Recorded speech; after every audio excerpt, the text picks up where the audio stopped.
You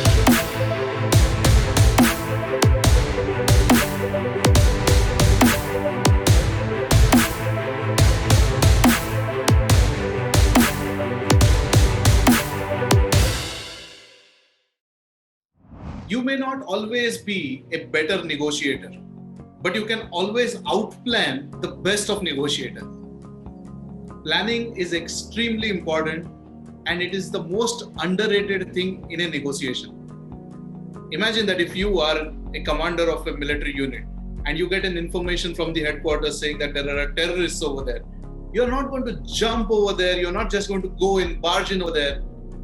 What you're going to do is probably send one or two of your soldiers up over there to check how many people are there, what is the ammunition that they are carrying, at what terrain they are. Okay. So you're going to do a lot of research before you plan for an attack. The same thing is also applicable in a negotiation. So what all things should you plan for? There are two things. One is strategic planning and one is operational planning. So let's look at a strategic planning. When you look at a strategic planning, when you are sitting in for a negotiation, obviously you have your needs and then you have your wants. So classifying your needs, which we call it as LDO, that is the least desirable option, and then MDO, which is the most desirable option. There are a lot of sales professionals that I have seen who do not have these objectives set, and they go in for a negotiation thinking, let's see what happens over there. But that is a disastrous way of going in for a negotiation.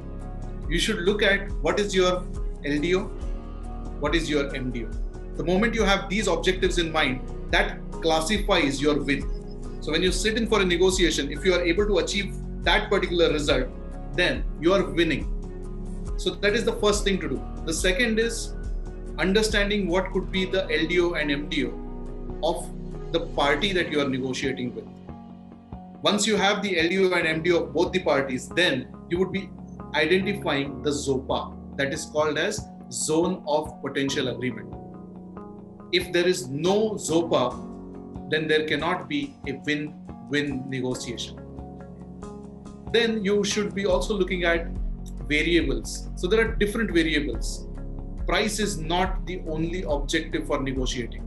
There could be hundreds of different things which can influence that decision. So those elements are called as variables. Just to give you a small example about variables, it could be like payment terms, it could be the credit limit, it could be what time certain product needs to be delivered, or the color of the product, or anything of that sort. So all of these are variables.